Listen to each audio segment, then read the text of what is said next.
বলার জন্য আমি বলছি, দেখবেন নলেজ যাদের থাকে, আল্লাহ তাআলা কোরআনে বলছেন কুল হাল ইস্তাবিল্লাযীনা ইয়ালামুন ওয়াল্লাযীনা লা ইয়ালামুন, যারা জানে আর যারা জানে না তারা কি সমান? নো। যারা একটা জিনিস সম্পর্কে জানে, যার জ্ঞান আছে, যার ইলম আছে, আর যার ইলম নাই, যার জ্ঞান নাই, তারা দুইজন কোনোদিন সমান হইতে পারে না। আমি আপনাদের এই অঞ্চলের, সারা বাংলাদেশের অনেক সামাজিক বিষয় নিয়ে কাজ করে দেখেছি। আমাদের মধ্যে ইগো কাজ করে, ইগো আমাদের মধ্যে এক ধরনের অহংকার বোধ কাজ করে। ব্যক্তি হিসেবে এই অহংকারটা কোথা থেকে আসে?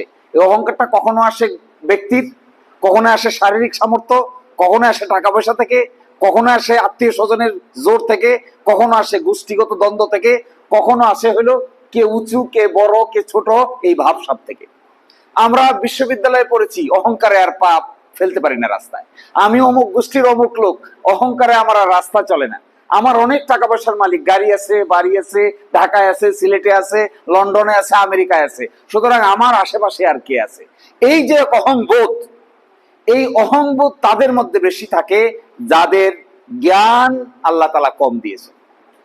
সত্যিকার অর্থে যদি জ্ঞান থাকে, তাহলে বলেন একটা লোকের যদি দুনিয়া সম্পর্কে জ্ঞান থাকে, আখিরাত সম্পর্কে জ্ঞান থাকে, আল্লাহ সম্পর্কে জ্ঞান থাকে, রসুল সম্পর্কে জ্ঞান থাকে, তাহলে এই লোকটা কি করে আবার একই সাথে অহংকারী হবে?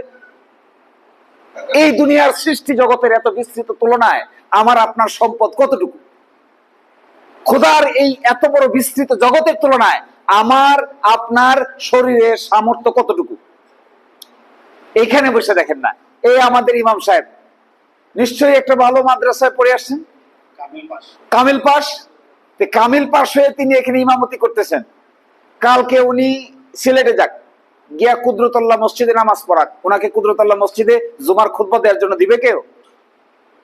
দিবে না। কারণ কি? ওখানে আরো আরো বড় বড় আলেমরা এখানে আছে, আছে না?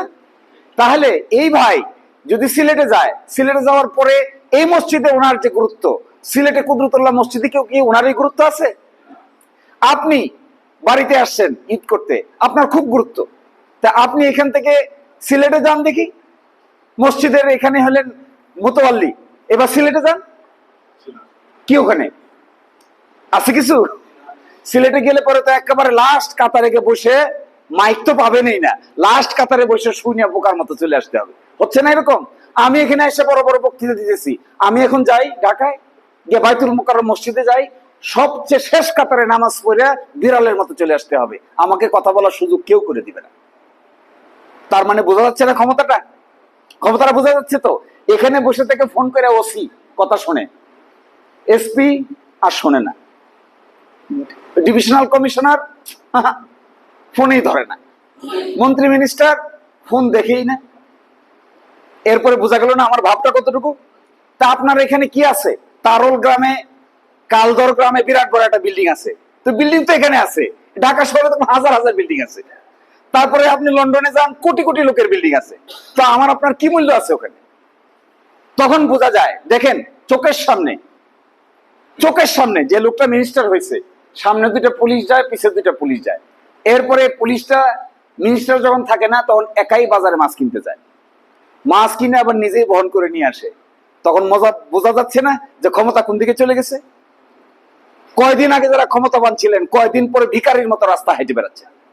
একটা উদাহরণ আমি বারবার বলি, বাংলাদেশের সবচাইতে বড় ব্যবসায়ী আমার মক্কেল ছিল, আমি তার আইনজীবী ছিলাম, নাম বললে সবাই এক বাক্যে চিনে যাবেন, বদনাম হবে তাই নাম বলছি না। বাংলাদেশের ব্যবসার 70% ব্যবসা নিয়ন্ত্রণ করে এই ব্যক্তি। করোনার সময় করোনা হলো,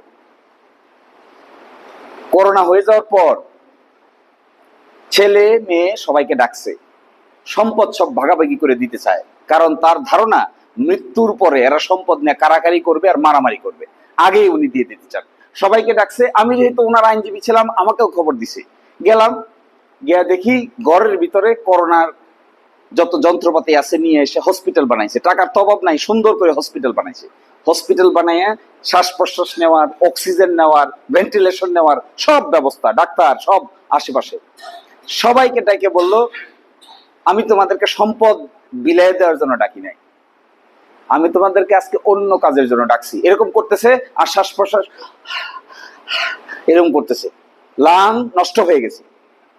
বলছে আমি তোমাদেরকে ডাকছি এই জন্য যে আমার যা কিছু জিন্দিগিতে কামাই করছি সব তোমরা নিয়ে যাও, বিনিময়ে আমাকে একটু শ্বাস ফেলার ব্যবস্থা করে দাও।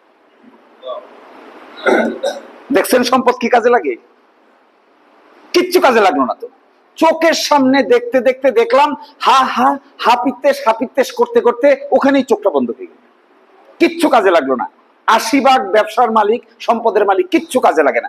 যার জ্ঞান আছে তার মাঝে অহংকার কোনোদিন কাজ করতে পারে না। আমি এই কথাটা বলার জন্যই বারবার বলছি, যার নলেজ আছে দুনিয়া সম্পর্কে, যার নলেজ আছে জীবন সম্পর্কে, যার নলেজ আছে আখেরাত সম্পর্কে, এ কোনোদিন নিজেকে অহংকারী হিসেবে প্রতিষ্ঠা করতে পারবে না।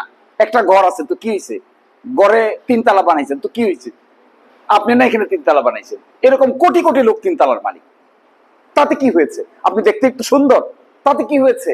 পৃথিবীর এমন লোক আছে, মিশরে যান, সৌন্দর্য দেখলে পাগল হয়ে যেতে হবে। যদি কেউ মিশরে গিয়া থাকেন, ইজিপ্টে গিয়া থাকেন, মানুষের চেহারার সৌন্দর্য দেখলে আমার আপনার চেহারার একটু সৌন্দর্য আছে, এই জন্য যে অহংকারটা দেখাই, এইটা 2 পয়সার কাজে লাগবে। সৌদি আরবে যান, কাতারে যান, কুয়েতে যান, এখানে এসিতে বসবাস করেন না, তাই খুব অহংকার। গিয়া দেখেন ওখানে কাজের লোকেও এসিতে বসবাস করে। থাকবে না তো এই অহংকার, থাকে না। তারপরে কেন এই অহংবোধ মানুষকে এমন এক পর্যায়ে নিয়ে যায়, তখন মানুষের এদের ব্যাপারে আল্লাহ তাআলা বলছেন যে এমন লোক দুনিয়াতে আছে যাদের চোখ আছে কিন্তু দেখে না, যাদের কান আছে কিন্তু শোনে না, অন্তর আছে কিন্তু উপলব্ধি করে না। আল্লাহ বলছেন উলাইকা কালানাম বাল হুম আদাল। এরকম লোক যারা আছে তারা পশুর চেয়ে নিকৃষ্ট।